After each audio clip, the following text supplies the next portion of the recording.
Good morning and welcome to Lucifer's Lair. I'm your host, Robert Paul Champagne at 917-353-2913 at Lucifer's Lair at 2395 Wagner House, apartment 2C1, 24th and 1st Avenue, East Harlem. Harlem. Well, I watched Tom Segura and I watched Dr. Drew make a fool of himself on their interview. Now, let's classify things to you honestly. Number one, my cakes were not unwrapped. They were all wrapped, and they are all wrapped up. And I don't keep my cakes for about a month, and I throw them out. Okay, because I'm not a big eater. And there were no flies in my kitchen. That was a lie. The only flies you seen were in the bathroom because they were coming from a grade. Okay, the only flies I had in the kitchen was a little thing coming from, because they kept coming from a carpet. You know how things go on. Okay, but there were no, otherwise we were about four flies in the kitchen, but there were no big pack of flies like the Amityville Horror.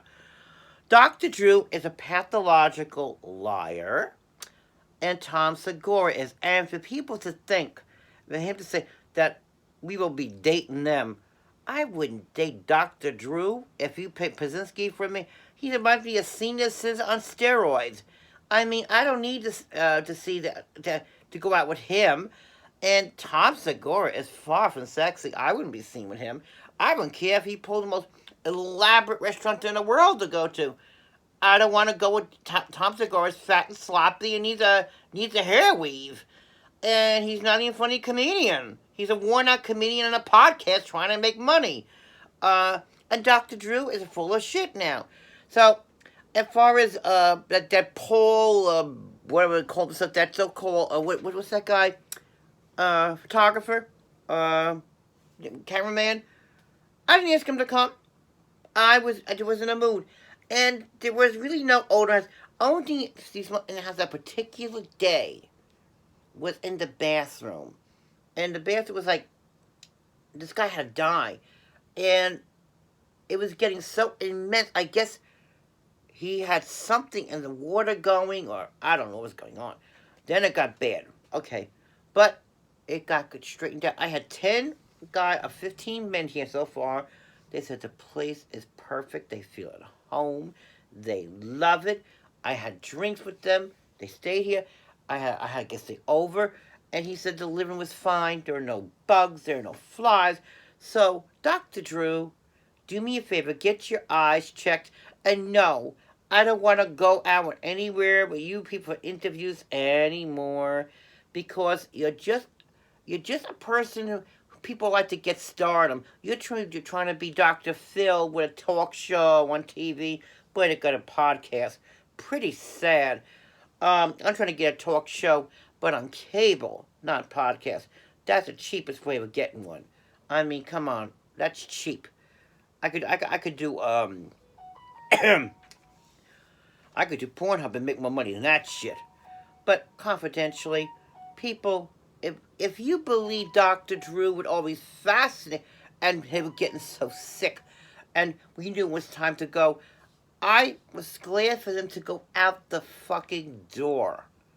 I was so relieved when they left, people, that, I don't know, hard to say. You know, you feel uncomfortable with somebody? Okay. He was so uncomfortable to be with. I was really reading him.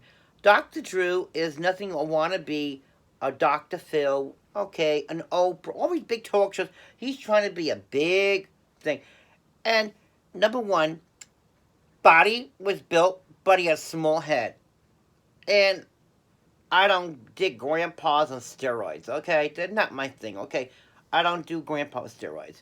Then he compared me to that vampire creep thing. No, honey.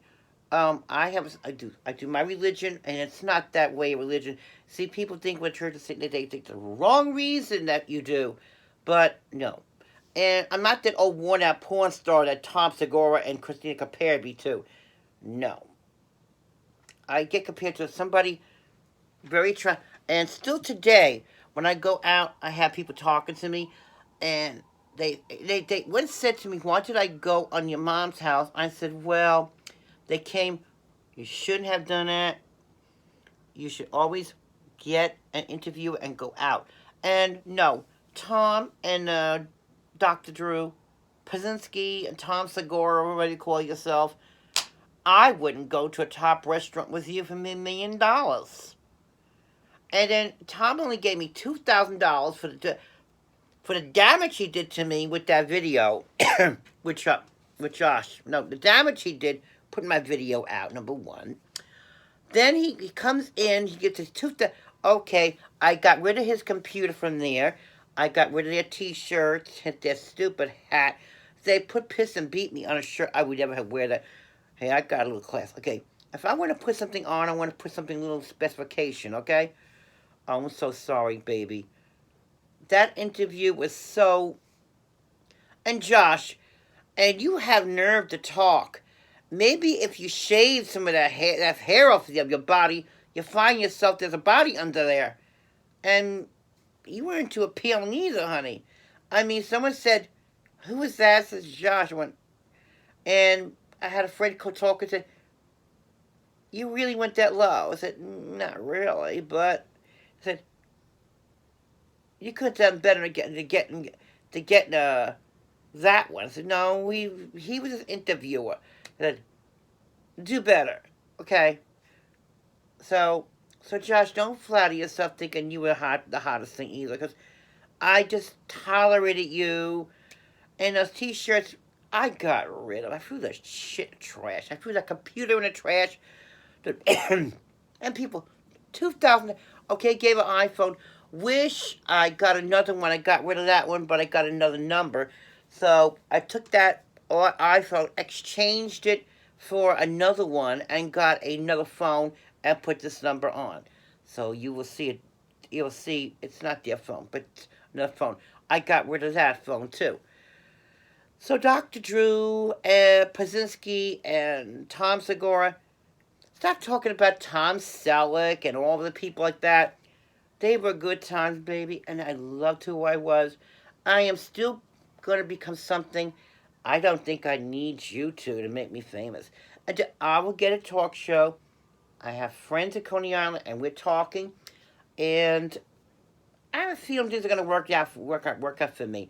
So, and don't worry, people. I don't want to say I ever dated that I dated Tom Segura and Dr. Drew. I get a pity award, you poor thing, and say bravery. Okay, so when you hear interviews and someone's saying something, not defending themselves, this is what they do on Your Mom's House. They like to interview people, and then the fans get mad. Fans don't get mad. People like that do these interviews, and they give you a bad name. They say love. Love is keeping your opinions to yourself. I went to many houses that were... I went to Opera House. One of the five greatest singers. His place was a wreck. His boyfriend died of AIDS. He had practically torn furniture. I mean, his mom left him a big couple of big houses in the Bronx. Two big apartments. And he was the sweetest guy, and I didn't want to hurt his feelings. And today we're still friends. I'm not going to give you his name. He's a big opera star, and he still lives there. So people are happy. So Tom Segura and Dr. Drew Pazinski, Josh Potter, where these guys come from, please stay where you are and make a fool of somebody else, because we're divorced as of now. I don't even want to hear, and stop taking my things, putting them on your thing. I would do my own things and meet people. I've been successful, and I'm even going to get, I got a Facebook that's pretty good. I got friends, so I don't want your bye-bye. Ciao, ciao. And don't do me a favor. I don't want to ever go out. No interviews with you people. For your mom says, fans, I like you, but the staff and the cast, the staff they got there laughing. If you look at yourself and laugh in the mirror, you'll find something to laugh at. Love you all from Your Mom's House, the fans out there. But remember, I will keep famous and I will keep going very good, because I'm going to be something. I'm going to prove Your Mom's House didn't need them. Love y'all.